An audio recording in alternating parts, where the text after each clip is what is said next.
నేర్పించినట్టున్నారు. నేను ఇక్కడ చేశాను, కాకపోతే కొంచెం తెలుగుదేశం పార్టీ యాక్టివ్గా ఉండడంతో ఫెయిల్ అయింది, అక్కడ కూడా జరుగుతున్నాయి చూసుకో, వాళ్ళు చేస్తుంటారు అనేటువంటిది ఏదో నేర్పించినట్టున్నావు తప్ప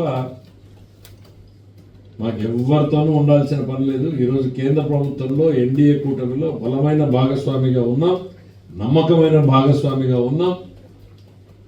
ఈ రాష్ట్ర అభివృద్ధి కోసం ఎన్డీఏ కూడా బ్రహ్మాండమైనటువంటి సపోర్ట్ చేస్తూ ఉంది. కాంగ్రెస్ వ్యతిరేక పునాదుల మీద వచ్చినటువంటి పార్టీ మాది. దానికి ఇంత డొంకు తిరుగుడు ఎందుకయ్యా రేవంత్ రెడ్డి గారు? ఆయన ఈ వాజ్ ఏ పార్టీ మెంబర్ ఒకప్పుడు. మరి మీరు కేసీఆర్ గారు మీరు అవ్యాజ్యమైన ప్రేమలు కనపరుచుకున్నారు కదా, మీ కౌగిలింతలు ఏమైపోయినాయి, మీ ప్రేమలు ఏమైపోయినాయి, మీ లావాదేవీలు ఏమైపోయినాయి, ఎన్నికల్లో ఒకరికొకరు ఇచ్చిపుచ్చుకునేటువంటివి ఏమైపోయినాయి, గిఫ్ట్లు రిటర్న్ గిఫ్ట్ల గురించి మీరు ఇద్దరూ మాట్లాడారు కదా, బహిరంగంగానే మీ సంబంధాలు చెప్పుకున్నారు కదా.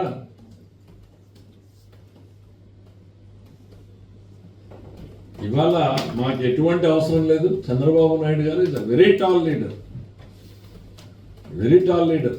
ఆయనకి జాతీయ స్థాయిలో ఇవాళ ఆయనకు ఉన్నటువంటి రికగ్నిషన్ వేరు. నీలాగా ఈ చిల్లర ఓట్ల గురించో వాటి గురించో ఆలోచన చేయాల్సినటువంటివి, ఈ చీకటి వ్యవహారాలు చేయాల్సినటువంటి అవసరాలు చంద్రబాబు నాయుడు గారికి లేవు.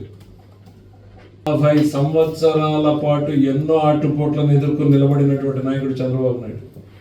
మరో 10 ఏళ్ళు ఖచ్చితంగా ఆయన లీడర్షిప్లోనే ఈ పార్టీ బలంగా ఈ రాష్ట్రంలో ఉంటుంది. ఆయనే ముఖ్యమంత్రిగా ఉంటాడు. అసలు ఎన్నికల్లో కంటెస్ట్ చేయడానికి మీరు అర్హులుగా ఉంటారో లేదో ముందు మీరు తెలుసుకోండి జగన్మోహన్ రెడ్డి గారు. Thank you.